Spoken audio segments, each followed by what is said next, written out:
کہ جتنی جلدی ہو سکے اس گھر کو چھوڑ دو اور اس گھر میں دوبارہ پیر رکھنے کی ضرورت نہیں ہے۔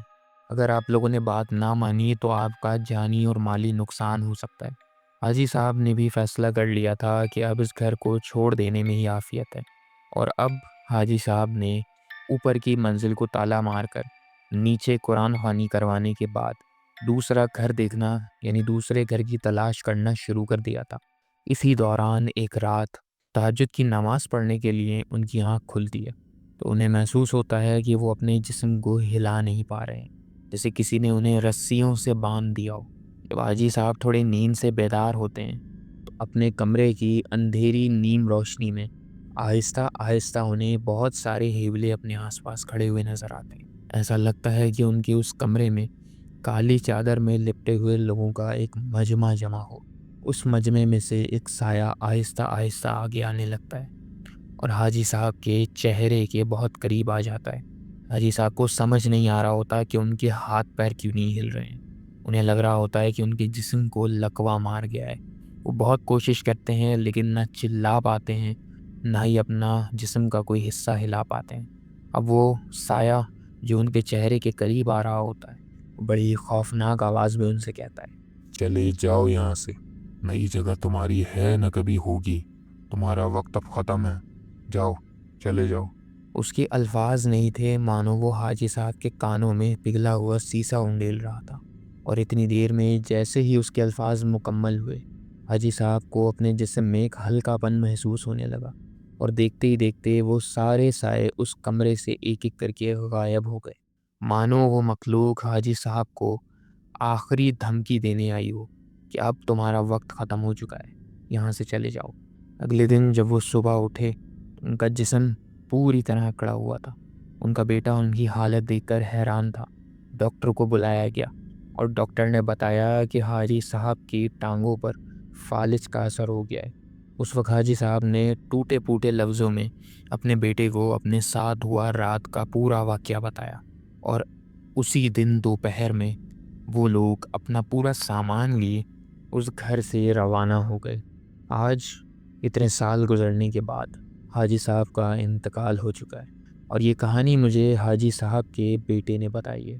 اس نے مجھے یہ بھی بتایا ہے کہ حاجی صاحب جو اس گھر سے فالج ہو کر آئے تھے اپنی آخری وقتوں تک اسی فالج کے ساتھ جیتے رہے۔ ان کی ٹانگوں نے کام کرنا مکمل چھوڑ دیا تھا، اور اس گھر سے باہر نکلنے کے بعد ان کا وقت بہت تکلیف سے گزرا تھا۔